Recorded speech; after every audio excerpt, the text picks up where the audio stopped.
The night Duke Adrian Ashford was accused of betraying England, every powerful man in the Great Hall believed the evidence was already perfect. Until the most unwanted woman in the room looked at the foreign letter on the table and realized they had all been reading a lie. Thunder shook the windows of Ashford Manor while rain lashed against the terrace outside.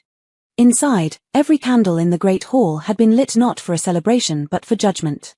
The long mahogany table beneath the portraits of dead Ashford dukes was covered with sealed documents, official ribbons, and one cream-coloured letter that had arrived from the coast under armed escort.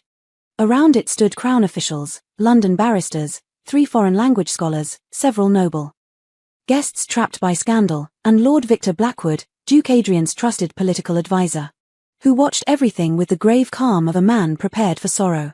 At the centre of them all stood Adrian Ashford. He did not look afraid. A duke raised in the shadow of Parliament, war, and inheritance knew better than to let fear appear on his face. He was 34, tall, severe, and handsome in a way that made coldness look almost noble. Yet when Sir Edmund Vale, the Crown's representative, unfolded the official translation and began to read aloud, even Adrian could not hide the white tension around his mouth. Duke Adrian Ashford has agreed to deliver British military routes through the Northern Channel to a foreign enemy in exchange for safe passage, gold, and future political protection. The room seemed to lose all air. A woman gasped near the fireplace. One of the guests stepped back. The scholars lowered their eyes with solemn certainty. Lord Blackwood pressed one hand to the silver head of his cane as though the accusation pained him deeply. And slowly, almost instinctively, the people who had spent years dining at Adrian's table began to move away from him, as if treason were a sickness that could pass through proximity. Adrian did not move. "That is false," he said. Sir Edmund placed the translation beside the original letter. "Your Grace, the letter bears a diplomatic mark connected to your work in Calais. Your name appears twice. Your route maps are described in detail. The translation has been examined by 3 respected scholars, all of whom agree on its meaning. I have sold nothing to any enemy of the Crown. Then you must explain why a captured courier carried a letter naming you as the receiving party." "I cannot explain a trap I did not set." A murmur moved through the hall. The word trap sounded convincing when a man had proof. It sounded desperate when he had none. Emily Hartwell stood near the far wall beside Lady Agatha Penrose, the elderly aunt she had been sent to accompany for the season. No one had invited Emily into the centre of the room. No one ever did. At 26, she was already called a spinster in all but direct speech. She had no husband, little fortune, and a reputation her own family treated like an illness. 2 years earlier, her engagement had ended after she corrected her fiancé's French before dinner guests. Mr. Lionel Fairchild had declared that no man wanted a wife who made him feel like a schoolboy. And Emily's elder sister, Lady Cecilia Hartwell, had spent every season since describing Emily as clever in the tone one used for damaged furniture. So Emily had learned to survive by becoming quiet. She translated letters for old acquaintances of her late father without signing her name. She read diplomatic papers in secret. She swallowed corrections until they sat like stones behind her teeth. Men forgave a woman for ignorance far more easily than accuracy, and Emily had paid dearly for learning that lesson. But then the original letter shifted closer to the candlelight. Emily saw the first line clearly. Her heart began to beat harder. The language was not ordinary French, though the official translation treated it as such. It used older border phrasing mixed with diplomatic idioms her father had taught her when she was a girl.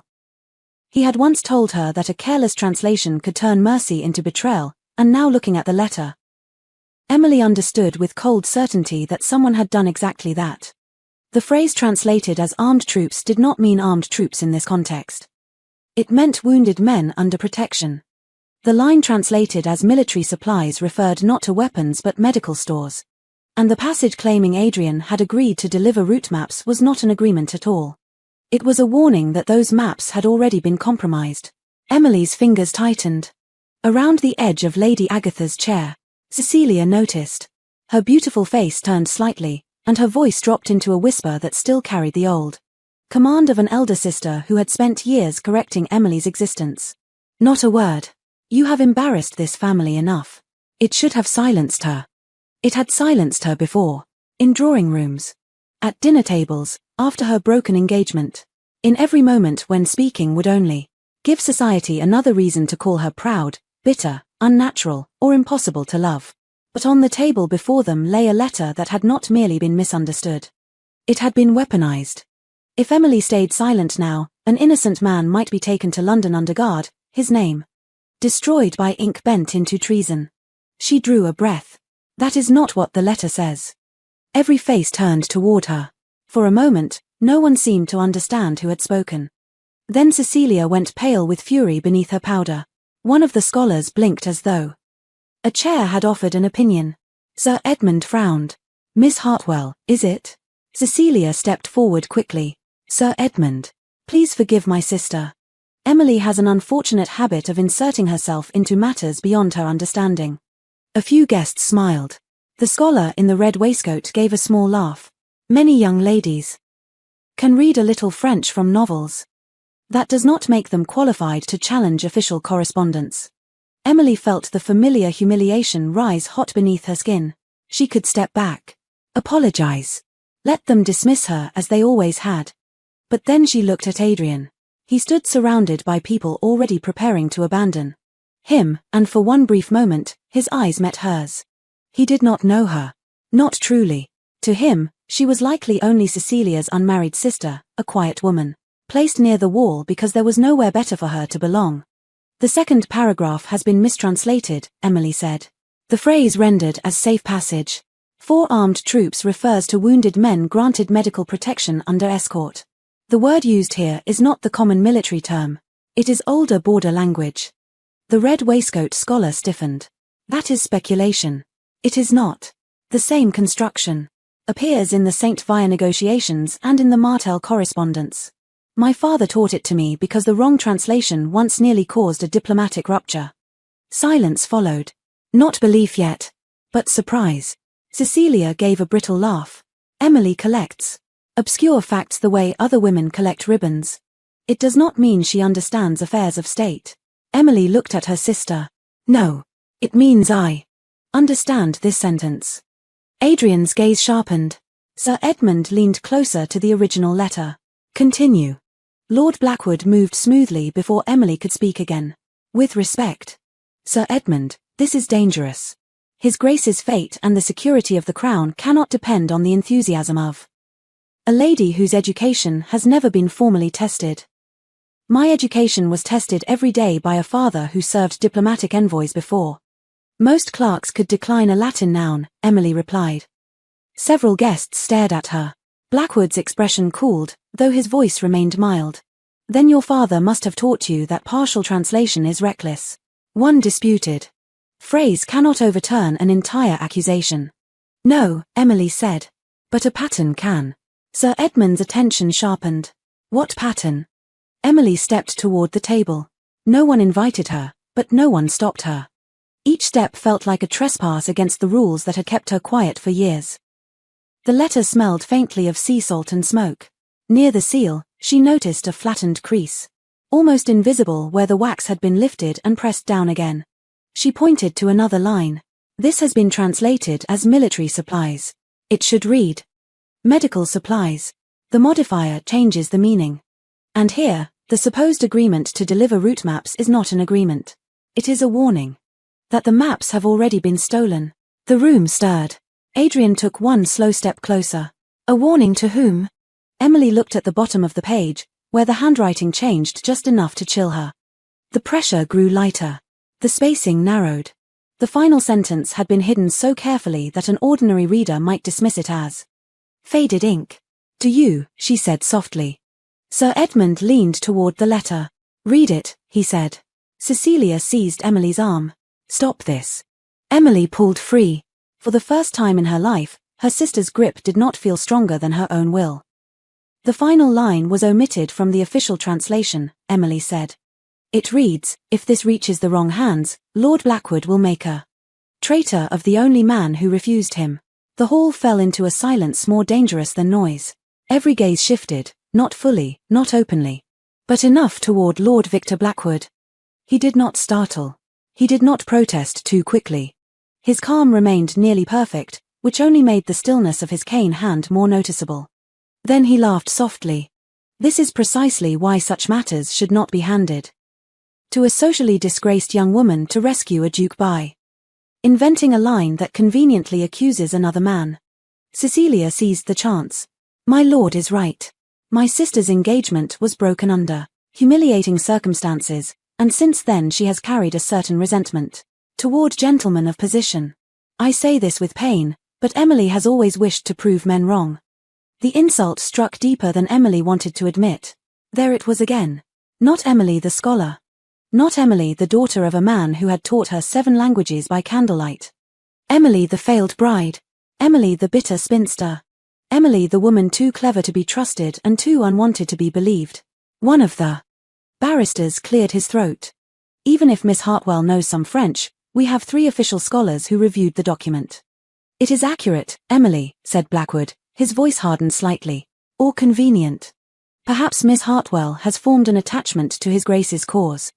Quiet women often hear more than they should. Perhaps she believes gratitude can elevate her where birth did not. The insult was polished enough to pass as concern. Adrian looked from Blackwood to Cecilia, then to the scholars, then finally back to Emily. For one terrible moment, she saw the impossible choice before him. He could trust the official translation supported by educated men, crown procedure, and social respectability, or he could trust a disgraced woman everyone in the room had been taught to underestimate. Sir Edmund folded his hands. Your Grace, this is your house and your letter. I will permit one final examination before removing it as Crown evidence, if you request it. But understand the risk. If Miss Hartwell's translation proves false, it will appear that you attempted to undermine official evidence through a personal acquaintance. Cecilia whispered, surely you will not entertain this madness. Blackwood's smile returned. A wise man knows when dignity requires silence. Adrian did not look at them. He looked at Emily. In that gaze, Emily felt the weight of every dinner where she had been told to soften her mind. Every room where her knowledge had been treated as a flaw. Every year she had survived by silence. If he turned away now, she would survive that too. She had survived worse. But Adrian Ashford might not. Emily lifted her chin. I do not ask you to trust me because society wronged me, Your Grace. I ask you to trust the language. Give me the letter and I will translate it line by line before every person who condemned you tonight. Something changed in Adrian's face. Not relief. Not trust yet. Recognition. Perhaps he saw what it cost her to stand there.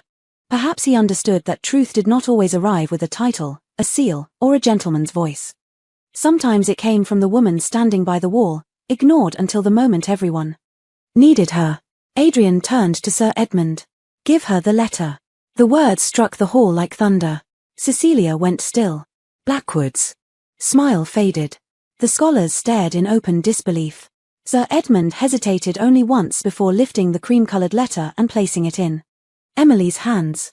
The paper trembled slightly between her fingers. Not because she doubted the words. Because she understood that if she failed, the Duke would be branded a traitor. Blackwood would walk free.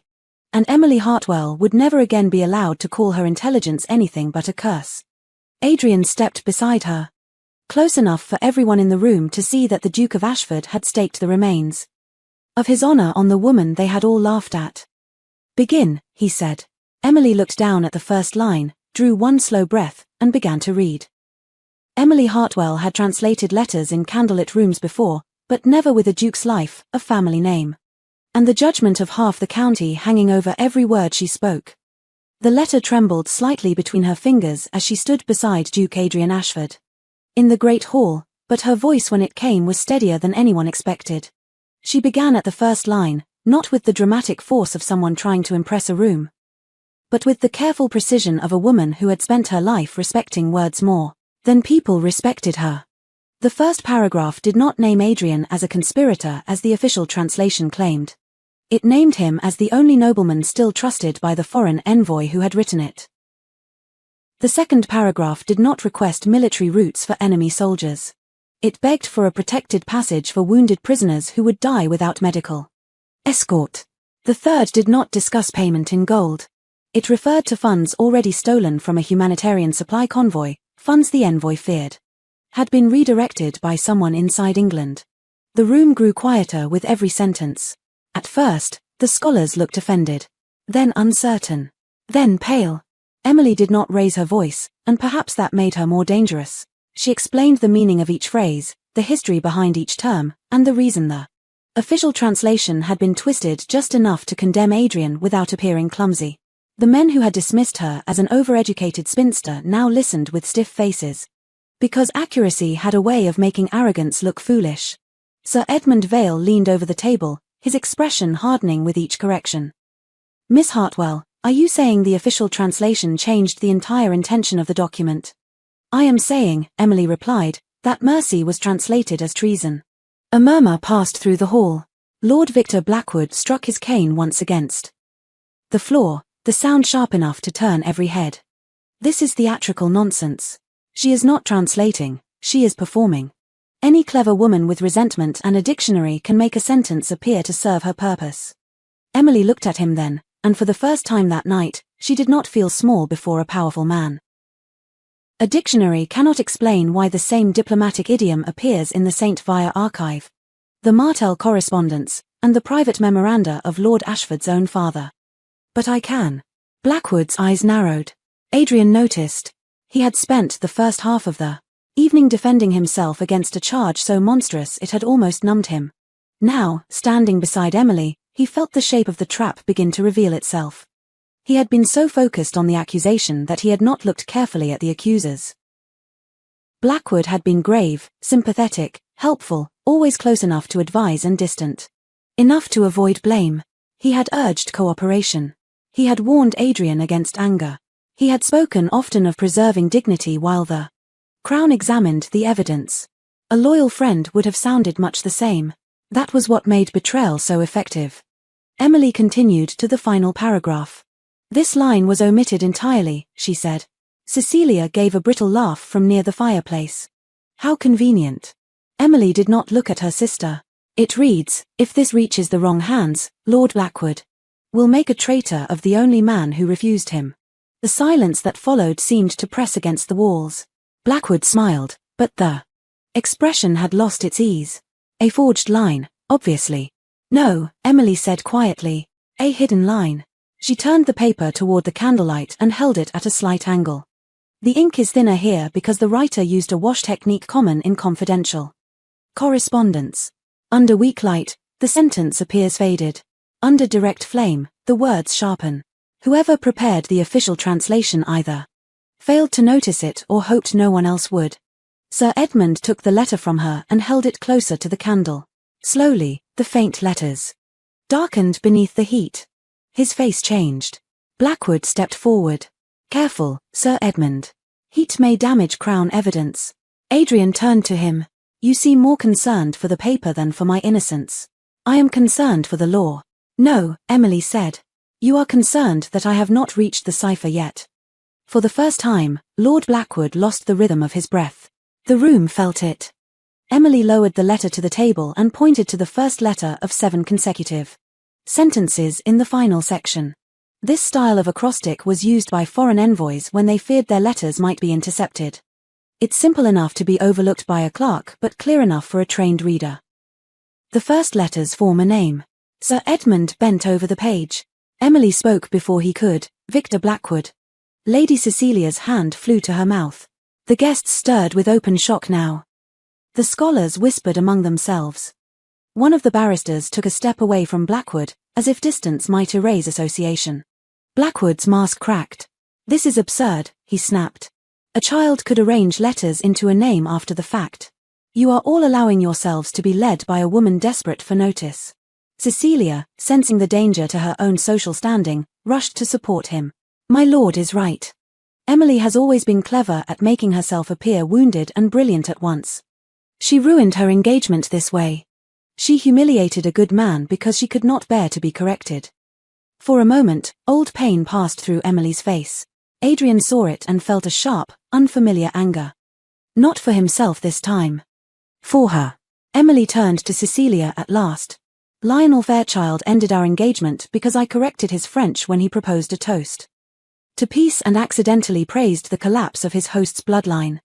You told everyone I humiliated him because it was easier than admitting he was a fool. A gasp rippled through the women near the fire. Cecilia flushed scarlet. Emily looked back to Sir Edmund. Search Lord Blackwood's dispatch case. Blackwood laughed too loudly. On what authority? On mine, Adrian said. 2 crown.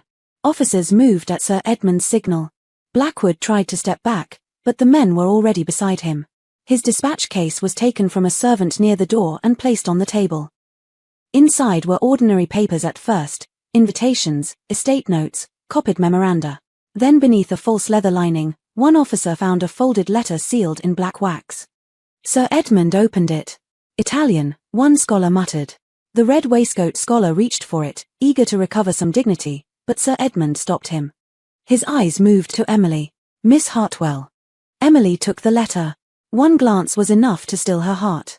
This is not addressed to Lord Blackwood, she said. It is written by him. Blackwood lunged toward the table. Adrian seized his wrist before he reached the paper. The motion was swift and cold, and the hall erupted with frightened cries as the officers closed around Blackwood. Read it, Adrian said. Emily did. The letter was a negotiation. Not rumor. Not implication. A clear agreement to sell genuine military routes through the Northern Channel and place the blame on Duke Adrian Ashford through a falsified translation of an intercepted humanitarian letter. It mentioned payment. It mentioned the bribing of a clerk. It mentioned the timing of the accusation and how public ruin would keep Adrian too busy defending his name to discover the true leak. By the time Emily finished, no one in the hall could pretend uncertainty remained. Sir Edmund's face had gone rigid with official anger. Lord Blackwood, by order of the Crown, you will surrender yourself for questioning. Blackwood looked around the room, searching for loyalty and finding only the cowardice of people who had been willing to condemn an innocent man but not brave enough to stand beside a guilty one. His gaze landed on Emily with pure hatred. You think this makes you one of them, he said. You are still nothing but a discarded woman with too many books. Adrian stepped between them. No, he said, his voice low enough to quiet the room. She is the reason England still has the truth tonight. Blackwood was taken away beneath the same portraits that had watched Adrian nearly lose his name. The door closed behind him, and with it, something in the room seemed to collapse. The guests who had stepped away from Adrian now tried to look ashamed of their own caution. The scholars avoided Emily's eyes. Cecilia stood motionless, humiliated not because her sister had been insulted but because her sister had been right before people who mattered. Sir Edmund turned to Adrian. Your Grace, until the Crown completes its formal inquiry, I will state before every witness here that the evidence against you has been compromised and that you are not to be treated as guilty. Adrian gave a short nod, but his eyes were on Emily. She suddenly felt exhausted. The strength that had carried her through the translation was fading, leaving behind the raw awareness that everyone was staring at her again. Only this time they were not laughing. Somehow that felt almost as frightening. Adrian crossed to her and before she could retreat into the safety of modesty, he bowed. Not a shallow nod. Not a polite gesture made to soothe a useful woman. The Duke of Ashford bowed to Emily Hartwell before the Crown, before society. Before the sister who had spent years making her feel like an embarrassment. Miss Hartwell, he said, tonight every man in this room heard your voice and doubted it. I was nearly among them.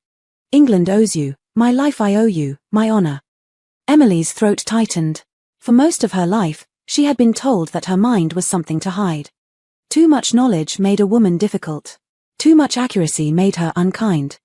Too many languages made her strange. Yet here stood a man powerful enough to silence a room, thanking her not despite the very things society had mocked, but because of it. I only read what was there, she said softly. No, Adrian replied, you dared to read it when everyone else preferred the lie. Cecilia left Ashford Manor before dawn. She did not apologize. Not properly.